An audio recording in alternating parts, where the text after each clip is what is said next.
Bitcoin is the most sensitive asset to global liquidity. It's a liquidity sponge. When global liquidity goes up, gold goes up by about 1.4 times sensitivity. Bitcoin goes up at 8.9 times sensitivity. It soaks up more liquidity than anything else. And so what I believe the Trump administration, Besant, Lutnick, etc., want is for gold and Bitcoin to rip and soak up the majority of that liquidity so that inflation isn't really felt. If Bitcoin rips to 500,000, that takes hundreds of billions of dollars of buying pressure out of the market. That'd be pushing up other asset prices. So now they get the cake and they can eat it too. They get the buyers of the treasuries through the stablecoins. They get the banks to issue the stablecoins to the street, unlocking the $3.3 trillion, creating the inflation they need to let the economy grow. But instead of getting inflation across all these assets where people can't afford it anymore, it all goes to Bitcoin and gold. Banks are sitting on a mountain of idle cash, about $3.3 trillion in sterilized reserves. Mark Moss argues that this pile of liquidity may be the centerpiece of Trump's rumored strategy to weaponize Bitcoin and stablecoins in order to stretch the life of the US dollar. The idea is simple but powerful. If banks are allowed to mint stablecoins backed by those reserves,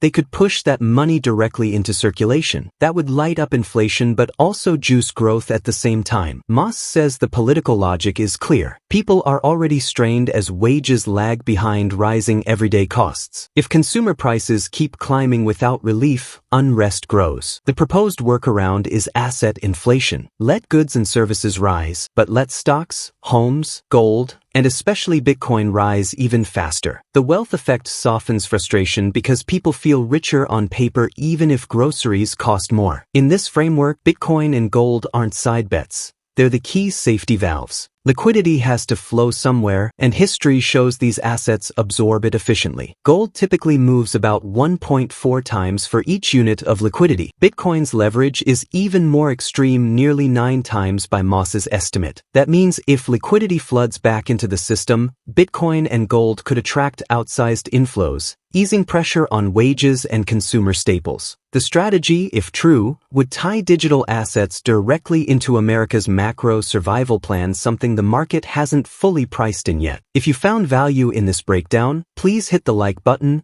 subscribe, and share it with other investors who are paying attention. We're here to keep bringing you sharp analysis and voices that actually understand what's unfolding. Thanks for watching. A lot of Bitcoiners may not like to hear this, but I do believe that Bitcoin extends the runway for the fiat monetary system.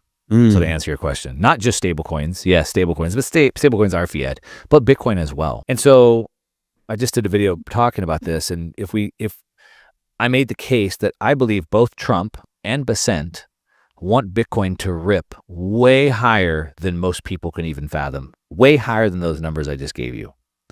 And the reason why they want those numbers to rip is the same reason why it extends the dollar's life. Well, I should say they want it to rip so it can extend the dollar's life. So what do I mean by that? You're well aware, I'm sure most of your listeners are, that all governments, especially the United States, is stuck in a debt doom loop, right? The rate at just covering the interest, which is why Trump wants the rates down, just covering the interest alone is unattainable for them. And so we're in this debt doom loop. And so we have debt to GDP is over 100%, and they need to get the debt to GDP down. Now, as I said earlier, both Trump and Besant have said, hey, the only way out is to grow our way out. So they need inflation to run hot to bring the growth up, the GDP up, and they can change the ratio. Well, the Stablecoin Act, the Genius Act, is potentially one tool they can do that, which extends the dollar's runway, I think, and its dominance to the point that you're making. And so what they can do is right now we have banks are sitting on $3.5 trillion, or 3.3 today, of what we call sterilized reserves. These are reserves that the Federal Reserve gave the banks, but they didn't, through QE, but they didn't want them to spend them in the economy because of inflation. And so they're sitting there, and the Fed pays them IOR, interest on reserves. Per the stablecoin, this Genius Act, it looks like the banks are now going to be able to create stablecoins off of the $3.3 trillion they have in reserves and put that money right into the street, which creates inflation. Now, it does two things. One, it exerts the dollar's dominance across the world as a medium of exchange, and that's point number one. But it's also going to preserve the dollar because the dollar is being inflated away. In order to keep the bond market active, the Treasury needs to sell more treasuries. And if people don't buy them, then they have to buy them themselves, right? So if you think about what is Scott Bessent's job, sell treasuries. That's his main job. I got to sell the treasuries. So through getting stablecoins to the hands of the people across the world and then making the stablecoin people buy treasuries, he's effectively selling treasuries, number one. But number two, we also need to let the economy rip and grow. So we need that inflation. We need that money, that $3.3 trillion, to hit the street, not stay with the banks. So if the banks can light up the stablecoins, which is what the stablecoin bill, the Genius Act, gives them, they can push that right to the street and cause the inflation for the growth. Okay, well, that takes care of that problem, and that's what we call financial repression. Let inflation run hot, keep yields low, all right? But that creates another problem. So now we're getting the growth that we need. We have the financial repression. If we have a lot of inflation, people are going to be unhappy, right? Okay, so what they do is they need to have a release valve. The release valve is assets. So you see the cost of gas and food going up, but you also feel a little bit richer because your assets went up as well. Okay, so that works. But the problem is if home prices and stock prices go up too much, then people are still pissed because the millennials and, et cetera, they're priced out of the market, right? There's no hope. There's no future for you. So here's where Bitcoin comes into play. Bitcoin is the most sensitive asset to global liquidity. It's a liquidity sponge. When global liquidity goes up, gold goes up by about 1.4 times sensitivity. Bitcoin goes up at 8.9 times sensitivity. Oh, wow. So it soaks up more liquidity than anything else. And so what I believe the Trump administration, Bessent, Lutnick, et cetera, want is for gold and Bitcoin to rip and soak up the majority of that liquidity so that inflation isn't really felt. If Bitcoin rips to 500,000, that takes hundreds of billions of dollars of buying pressure out of the market. That'd be pushing up other asset prices. So now they get the cake and they can eat it too. They get the buyers of the treasuries through the stablecoins. They get the banks to issue the stablecoins to the street, unlocking the $3.3 trillion, creating the inflation they need to let the economy grow. But instead of getting inflation across all these assets where people can't afford it anymore, it all goes to Bitcoin and gold. And why do I think that? Well, number one, they've laid the groundwork for that. But let's look even a little bit deeper. Howard Lutnick is the Secretary of Commerce in the Trump administration. Before he became president, he spoke at Nashville at the Bitcoin conference. We were both there. And he announced through his fund, Cantor Fitzgerald, which is OG heavyweight Wall Street, fund, very connected, top floor of the World Trade Center. There's a whole lot going on there. I'm not going to get into all that. He announced a $2 billion credit line for Bitcoin. Then his firm, Cantor Fitzgerald, took, I believe, the biggest investment in MicroStrategy and Tether. It's connecting a web here. So I'm unlocking the liquidity for Bitcoin, $2 billion, plus I'm going to buy MicroStrategy and Tether. Now he's in the Trump administration pushing an SBR and a sovereign wealth fund. Interesting. Now his son has now taken the torch, and his son has now launched, I believe, 2 SPACs, Bitcoin SPACs, right? He just did one with Adam Back. He also did the one with Jack Mallers, right? So now they're launching more Bitcoin funds. And then over on this side, you have Trump, almost himself, controlling interest of DJT Media, bought $2 billion worth of Bitcoin. It almost looks like they're front running what they know is coming, Nico. Or am I just crazy? Mark Moss points out that Donald Trump has always understood the leverage of cheap credit. As a real estate mogul, he thrived in an environment where borrowing costs were low, and that instinct carried into his presidency. He leaned on the Fed to keep rates down, aiming to run the economy hot and drive growth. By contrast, the Biden years leaned toward tighter policy and regulatory crackdowns, especially on crypto. Trump's circle appears to be preparing the opposite, lining up capital, allies, and infrastructure to expand digital assets rather than suppress them. Moss says this sets up an ironic twist. Hardcore Bitcoiners came into the space to separate money from the state, to build an alternative system free from central bank control. Instead, what we may be heading toward is Bitcoin being absorbed into state policy itself. The Fed and Treasury won't cede control overnight. They'll use Bitcoin strategically as a liquidity sponge that extends the dollar's lifespan and keeps the system running longer than it otherwise would. In that scenario, Bitcoin isn't just a rebellion against the system. It becomes a political tool, one that rewards the insiders who positioned early and transforms the asset into a cornerstone of policy. Let's get back to the interview. You also the mechanics of why they want Bitcoin to go so much higher. Yeah.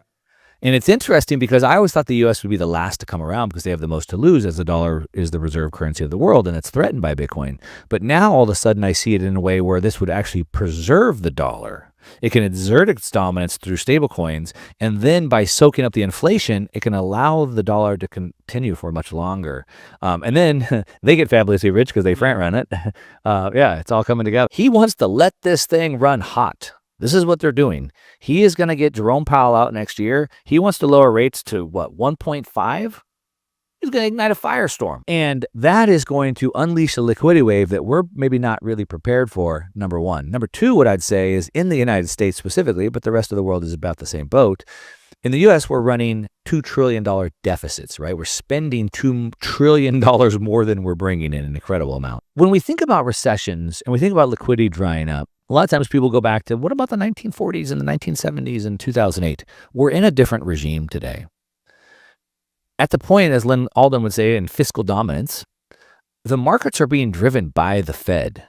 It's policy, right? It's policy per the secretary, the Treasury Secretary, to now let this thing rip. That's the policy. And so if you understand that the fiscal spending is what's driving the markets, then I would almost think that the only way we get a recession, liquidity drying up, is by choice, by policy choice. They have to change the policy to now restrict it again.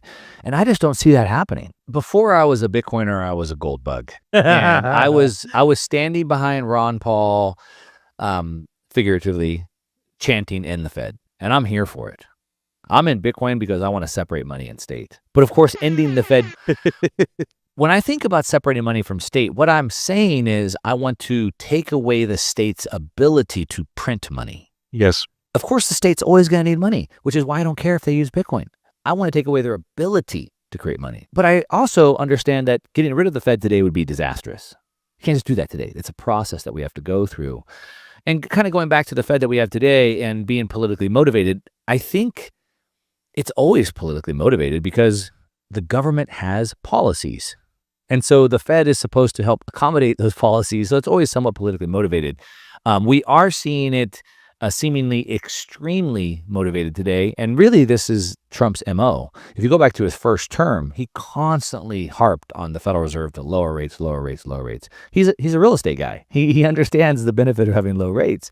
And so today he's been very abusive, verbally abusive to Jerome Powell, who he calls him too late, right? And all these other nicknames that he has. And so Jerome Powell, probably to your point with the Operation Chuck Point, has been overly political, in favor of the Biden administration, and potentially maybe even still being somewhat, maybe working against the Trump administration, if you will, when it seems like he should be more accommodative right now. So maybe Jerome Powell is being politically motivated to not work with the Trump administration, but then you would also say, well, Trump is also trying to replace the Fed chair to work with his political favor. So, I wouldn't say it's unprecedented to answer your question, Nico. I think it's always been politically motivated. Each of these administrations have their own set of policies they're trying to enact. The Biden administration apparently was trying to shut down cryptocurrency and our freedom to transact.